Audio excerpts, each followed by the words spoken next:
So आं मानि प्लेन्टखौ लांनो नागिरदों ओमफ्राय बिथिंजायनि मा दङ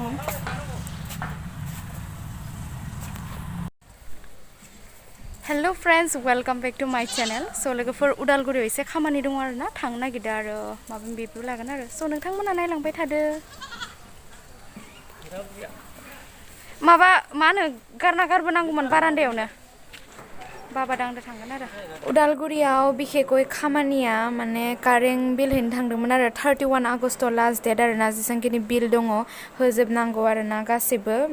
बिनि कारणे फैदोंमोन आफादा आंदो बिराद प्रब्लेम लै लोगोफोर जोंहाथ' कारेन्ट बिलानो गोबां फैखायो बाट मटरबो गैया जोंहा बुंनो थाङोबा टिभि दङ बाट टिभिखौबो इउज खालामला आरोना नायस्राया दानिया ओमफ्राय बेयावहा कारेन्ट बिल होना फैखांनानै उदालगुरि कर्टआव फैफिनलायबाय जोङो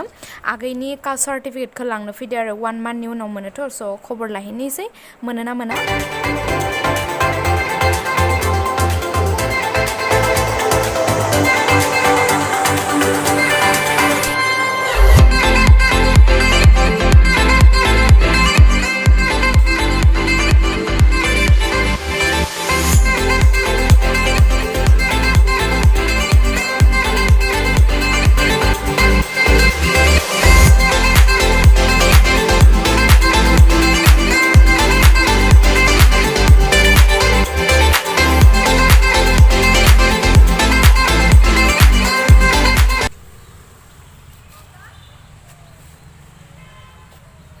थांनोसै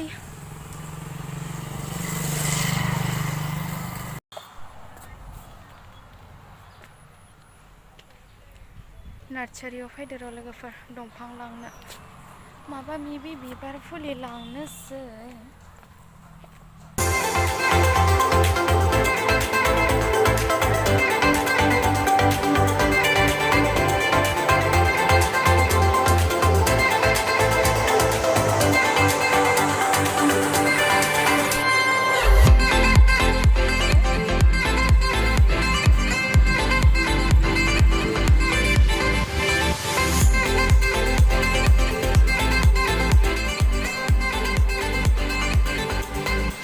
बे मोनसे बिबारनि बिलाइखौ आङो जा समायना नुखाबाय आरोना बिबारखौनो बुंनांसिगोन स्टाइलिश आरोना बिलाइया जा समायना नुखादो 250 बिदोंमोन आरो उफ गरम मोनसिबाय नैलै मास्क गानबाथाय मादै सियानो जाजोबो मा होनदों आबा टिटानि लाबानोसै बाय आरो टिटानि होनबा स' जोंना नार्सारिनि मालिकआ टाउनावसो दङनो दसे नेथ'नांदो आरो रौतारावनिफ्राय एसे फैनांगौ आरो ना इखो ओमफ्राय जों दा उदालगुरिनिफ्राय सफैबाय आरो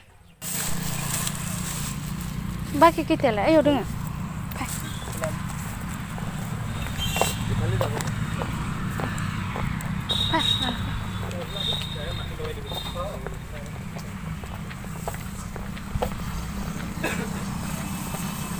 इसे तामाम दाम खाबा